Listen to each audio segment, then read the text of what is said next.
Hello everyone, welcome. My name is Phoenix and this is the Consumer's Guide to Filmmaking. Sorry for not making videos. I really was not in the mood for doing that. But I promise a bunch of new videos will be coming out soon. The 2021 year in review will be a few of those videos. Anyways. Movies. They're a thing. And this is Classics Month. If I'm gonna make videos, fucking Classics Month will happen fucking regardless. Love doing these. So yeah, anyways, on with the review. Top Gun, 1986. Tony Scott. This film tells the story of Lieutenant Peter Mitchell, better known by his codename Maverick. A fighter pilot for the US Navy, Maverick and his wingman known as Goose are sent to the Top Gun program, a school for elite-level pilots to hone their skills. There, Maverick must learn to coexist with his fellow pilots, navigate a relationship with his teacher Charlie, and deal with the stressors of military life. This is a movie I hadn't seen since I was a teenager, and I decided to revisit it in preparation for seeing the sequel. I gotta say, with non-teenager eyes, I'm still quite fond of this film. This is some top-tier 80s dick cheese. Visually, any scene on the ground, it really doesn't impress me much. Aside from some nice lighting choices here and there, there is no impressive framing or camera work to make the conversations pop. But I think that is more than compensated for with the dogfights and the flying scenes.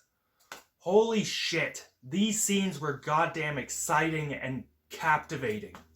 That camera setup in the cockpit was incredibly intense. That close, shaky, claustrophobic feeling you get watching it swing and shake around is just exhilarating. Couple that with some wild-ass footage of actual fighter pilots doing crazy shit in the air, great special effects and stunts, and some really great editing that ramps up the intensity. It's truly magical. The score and soundtrack, on the whole, is incredibly iconic, and for good reason. The original pieces of grandiose 80s dick cheese rock and pop music made me smile and helped the emotional beats of the film hit hard.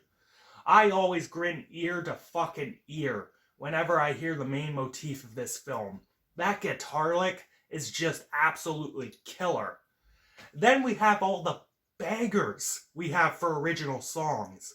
Fucking Captain Logan's sending us to the danger zone for some of these scenes just hit so fucking right.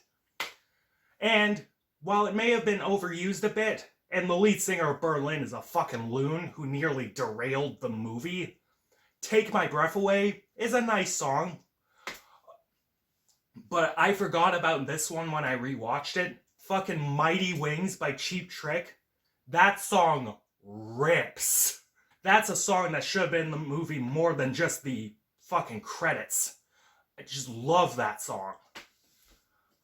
In terms of writing, I think, admittedly, this is where the most ripe and unfettered dick cheese is found. The plot of this film is incredibly corny, and hits beats you've seen a million times before in other movies. Fucking the reckless main hero, the hard-to-get love interest, the hard-nosed rival, the sequence where the hero fucks up and has to find himself again, it's simplistic and tropey as fuck. Also, just to get out of the way, this film, super fucking gay. So much of the dialogue comes off as really unsubtle homoerotic innuendo, and that volleyball scene was, oh boy.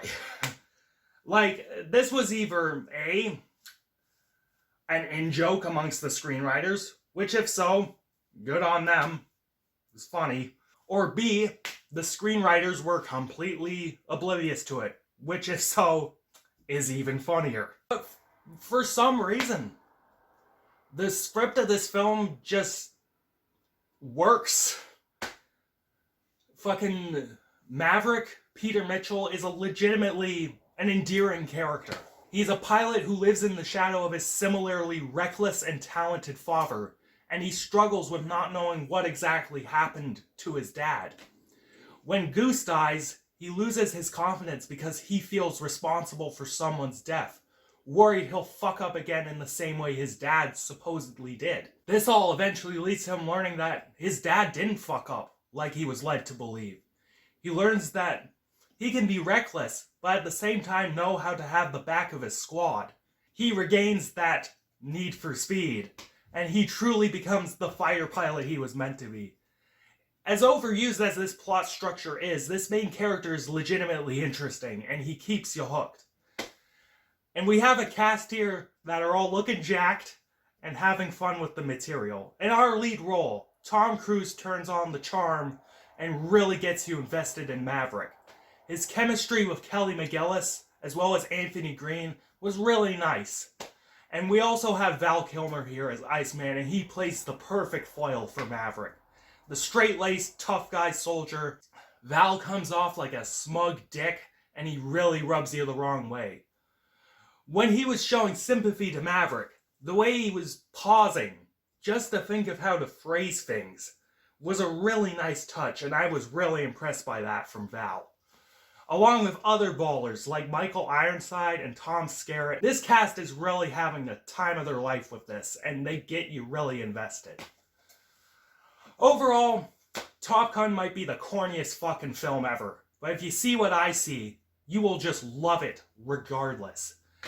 The dogfight scenes are just to die for, and despite its corny nature, the characters and acting will reel you in.